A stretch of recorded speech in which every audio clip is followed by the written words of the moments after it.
Well, we're going to sit here until you understand, or until you at least acknowledge you understand. And if That's you don't, fine, Your Honor. I have the day off of work. say what? I have the day off of work. I can. This exchange may be one of the most revealing moments of the entire hearing. The judge finally identifies what he believes is driving the defendant's arguments and calls it out directly. Whether you agree with the judge's approach or not, the courtroom dynamic has completely shifted. The discussion is no longer about legal education or clarification. It's about credibility. Who does the court believe? Who is acting reasonably? And perhaps most importantly, who is helping move the case forward instead of keeping... 1210947. Defendant is pro se. State is represented by Deputy Prosecutor Hammer. We were set today for, I believe it was a FREDA hearing. It is Ferretta. Mr. Allegretti wants to represent himself. Sir, did you get a copy of our pro se representation form? Yes, I did, Your Honor. Did you have a chance to review that? Yes. Did you sign it and stuff? No, I did not. No? Do you have it with you? No, I'm not going to sign it. I'm here, if I may speak, Your Honor. I'm appearing in persona, propria persona, especially not generally. I do not submit to the jurisdiction of the court as a defendant. Okay, Mr. Allegretti, that's all you need to say. If you're not going to submit to the jurisdiction of the court, you cannot represent yourself pro se. I'll appoint the Porter County Public Defender Service to represent you. No, and you will have counsel. Talking. I'm sorry, sir. What you're saying is that you will not subject yourself to the jurisdiction of the court. What that tells me is that you're not capable of representing yourself, because when you represent yourself in this court, you become to the same level as an attorney, okay? Because you are unwilling to subject yourself to the jurisdiction of the court, you cannot hold that status. Do you understand, sir? No, I do not. Well, that's all you need to know. I'll appoint the Porter County Public Defender Service to represent you. You're welcome to hire counsel. I will not be accepting that, Your Honor. You are accepting it, sir. You know what direct contempt of court is, sir? I wanted to put my other stuff on the record, if you don't mind. I will not allow you to put any garbage like what you're about to say on the record. Okay. You have filed documents in front of this court. You have boogered up my court docket with your pro se filings over the last couple of weeks. I've had to write orders that struck those from the record. None of that is of record because it was stricken. And I have your mail here that you apparently don't even have the correct address for the court. What's your address, sir? This is where the hearing shifts from unusual to potentially dangerous for the defendant. The judge is building a record, documenting every refusal, every misunderstanding, and every delay. In legal proceedings, that matters. Judges don't just make decisions, they create a paper trail explaining why they made them. Notice how the defendant keeps saying he doesn't understand, while the judge keeps trying to establish the opposite. At this point, the real battle isn't over. The charge is it's over whether the court believes the defendant is participating in good faith. You know what direct contempt of court is, sir? Yes. Direct contempt of court is when you are in contempt of these proceedings. And one way that you can be in contempt of court is if you refuse to answer questions and you delay the proceedings in front of this court. Yes. And you're refusing to answer questions that are as simple as, what is your address? And we need to know the address for the official court record. You understand that, sir? Yes. What's your address? 7021 Square, Indianapolis, Indiana. What's the zip code? 46260. Just so you're clear, do you know what the penalty is I can give you for direct contempt of court? No. Up to 6 months in jail with no good time credit. You understand that? Yes, Your Honor. Okay. So you're clear, I struck your frivolous proceedings from the record a few days ago. Officer Ball, can you give him this? Sure.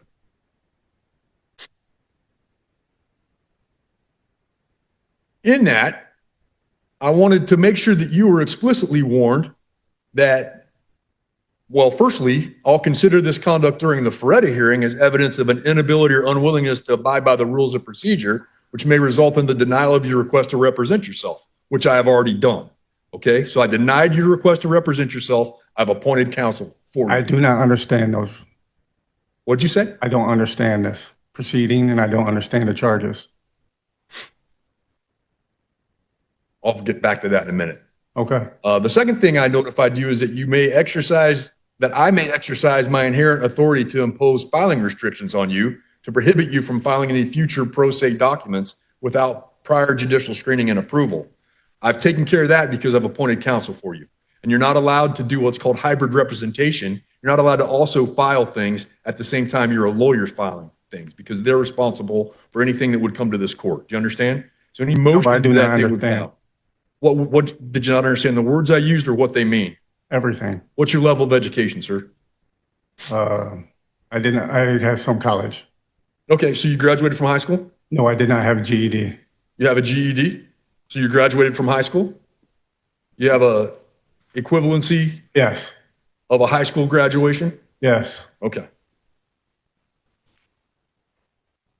So what I said was that you're not allowed to do hybrid representation. Do you know what hybrid means? Nope. Hybrid means that there are two ways, right? Hybrid would give the understanding that you're also representing yourself pro se at the same time you have a lawyer. I do Understand not what have a that means? lawyer, though. I just appointed a lawyer for you. But I don't want it. You have it because I denied your right to I can't represent afford yourself. one, and I don't want a court-appointed attorney that's represented under the Bar Association. Sure, the first words you told me was that you don't plan to submit yourself to the jurisdiction of the court. As a result, I wasn't able to finish. Now we're seeing a pattern that many courtroom watchers will recognize immediately. The defendant appears to be relying on arguments often associated with anti-jurisdiction or sovereign-style legal theories. The problem? Courts across the country routinely reject these arguments because they don't change the court's authority over a criminal case. The judge clearly sees where this is heading and is trying to stop it before the hearing completely derails. Have you ever seen a strategy backfire faster than refusing the very rules governing the room you're standing in? I said as a defendant. Well, sir, you have to submit yourself to the jurisdiction of the court. That's the kind of nonsense that I think you're involved now with some program that you probably don't want to be if you want to try to represent yourself in front of this court. But in any case, the third thing I told you is I can impose further sanctions for contempt or abusive litigation practices upon you. You understand what that means? No, I do not. I can hold you in contempt of court for delaying these proceedings, and I can sanction you for abusive litigation. All right? And the fact that you've now tried twice to file the documents that I've had to strike from the record tells me that you're willing to be an abusive litigator. Do you understand that? I do not. Okay, so I have time that I work on cases. Everything's pretty streamlined for the most part. People understand how the rules work. When they represent themselves, they make themselves apprised of all those rules, and they're held to the same standard that lawyers are held to. As a result, things run fairly smoothly, and we have some thousands of cases that we handle each year. Because people follow the rules, they abide by our processes, we're able to get our work done in a relatively streamlined fashion. What you're suggesting to me is that I shouldn't do that. What you're suggesting to me is that I should, for your specific case only, have some special rules and allow you to somehow opt out of your given name, opt out of the processes and procedure of this court, and allow you to proceed as your own sovereign or something of that nature. Is that correct? Yes, Your Honor. Correct. Right. And we can't have that. You know Your why? Honor, but if you Because just let me it finish. doesn't follow the rules of court procedure. And But I'm in therefore, equity, Your you're Honor. going to follow the rules of court procedure. And if you want to abide by those procedures, you'll be fine. If you don't abide by those procedures, you'll be in contempt. You understand? I still don't understand the proceedings and the charges of this matter. Okay, let's go through the charges again. I had an initial hearing with you. And there it is, the moment that changes everything. The defendant openly confirms that he wants special treatment outside the normal court process. And the judge immediately draws a line in the sand. From the court's perspective, consistency is everything. If one person gets to ignore procedure, the entire system starts to break down. What makes this exchange fascinating is that neither side is really arguing about guilt or innocence yet. They're arguing about the basic rules of the game before the game can even begin. Let me see when I had the initial hearing. back on November 3rd, 2025. And at that hearing, I went through all the charges with you. And I made sure at that hearing that you understood all 3 charges that were filed against you.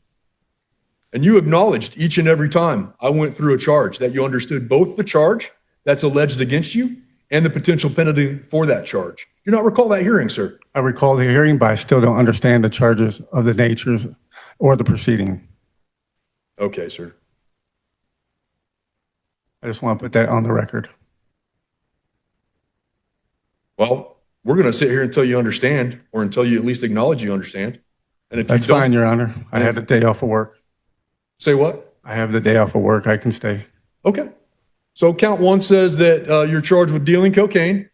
It alleges that on or about September 28, 2025, here in Porter County, you did knowingly or intentionally possess with the intent to deliver or finance the delivery of cocaine or narcotic drug, and the amount was at least 10 grams, contrary to the form of statute. You understand the charges in count 1?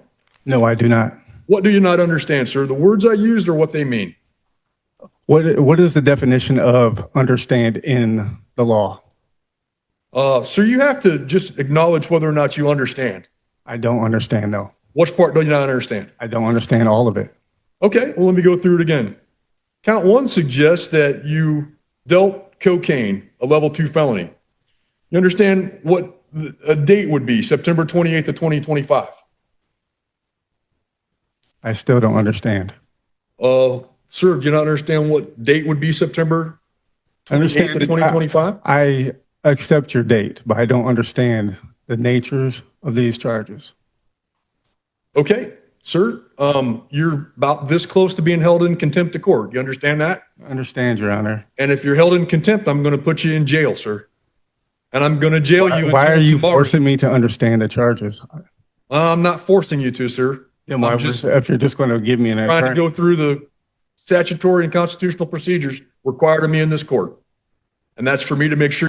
The tension is now reaching a boiling point. The judge is asking direct questions. The defendant is giving answers that circle back to the same position. And frustration is building on both sides. Legally speaking, courts must ensure defendants understand the charges against them. But there's a huge difference between genuinely not understanding and refusing to acknowledge an explanation. The judge appears convinced he's dealing with the second situation. So, here's the question. Where should courts draw the line between protecting someone's rights and preventing endless delays? You have a knowing and voluntary, well, not knowing and voluntary, but you have an understanding of the charges filed against you. It's part of your constitutional requirement. And if it is, I do have rights too, right? Well, I've gone through your rights with you. You understand that you have certain rights in this case? Yeah, I'm required to advise you of your various rights in this matter. Am I You have the allowed? right to hire an attorney to represent you. You understand that? And I do want an attorney. Well, you understand that you have the right to one, or you wouldn't be able to suggest that you don't want one, correct? I don't want one. So you I don't understand want- you I have the don't- right to one, correct? Correct. Okay. And you understand that if you can't afford one, the court will appoint one for you, correct? If that's what you say. Oh, no, sir. You either understand or you don't. You understand? I understand that you want to give me a court-appointed attorney. No. I already appointed a court-appointed attorney for you because you can't get through the Feretta hearing. You understand why you can't get through the Feretta hearing? No, I do not. What were the first words out of your mouth when you read off your card earlier? I said I'm in propria persona, And then? especially and not generally. I do not submit to the court's jurisdiction of the court as a defendant. And that's all I need to hear, sir. That's all I need to hear. Because if you're not willing to submit yourself to the jurisdiction of the court, you cannot represent yourself in front of this proceeding. You understand that, sir? You know what jurisdiction is? Yes. Tell me about it. You think that you have jurisdiction over my body, and I'm a living human What does being. it mean, sir?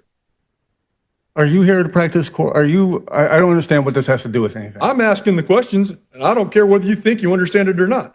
You've come up here with your sovereign citizen I'm not a sovereign citizen. I did not claim to be a sovereign citizen. trying to bring I'm using the law in equity. confusing sort of pseudo-legal jargon into the court, arguing things that aren't even based on criminal law. I didn't even get to And finish my suggesting that statement. you're not willing to subject yourself to the jurisdiction of the court. I didn't As a even- result, you can't have a lawyer. I'm sorry, you can't represent yourself. You have to have a lawyer, somebody who understands how the court proceedings work and is an officer of the court already. This exchange may be one of the most revealing moments of the entire hearing. The judge finally identifies what he believes is driving the defendant's arguments and calls it out directly.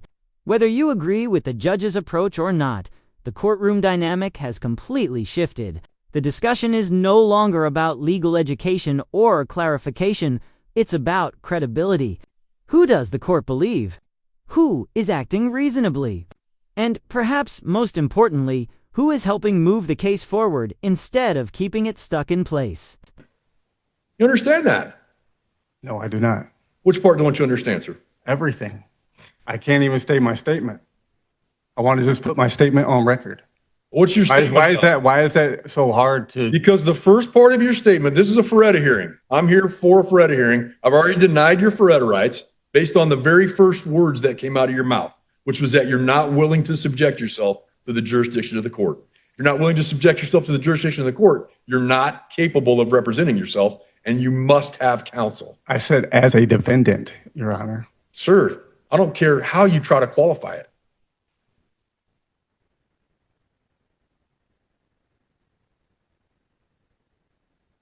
So I'm appointed counsel for you. I was going through the charges in count one, but I needed to find something here. I took some notes the other day related to your case, and I wanted to make sure that we had that as well. All right, sir, do you understand the allegations in count one No, I do not. related to the possession of cocaine? No, I do not. Okay. I'm going to give you another chance to explain to me, what do you not understand? I don't understand the charges. I don't stand under the charges. If that's what we're talking about, I do not stand under these charges. I'm willing to hold you in contempt, and we can handle this again tomorrow, okay? So what I will do, Mr. Allegretti, is find that you've unduly delayed these proceedings. All I want to do Find is you in direct contempt of court for your continuous delay of the proceedings. I'll sentence you to a day in the Porter County Jail for your Honor, I contempt. have a job. Please take Mr. Allegretti into custody.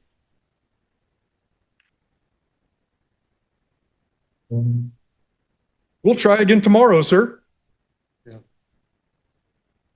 We'll be adjourned in F210947, and I'll open a new case on the contempt proceeding as required by rule.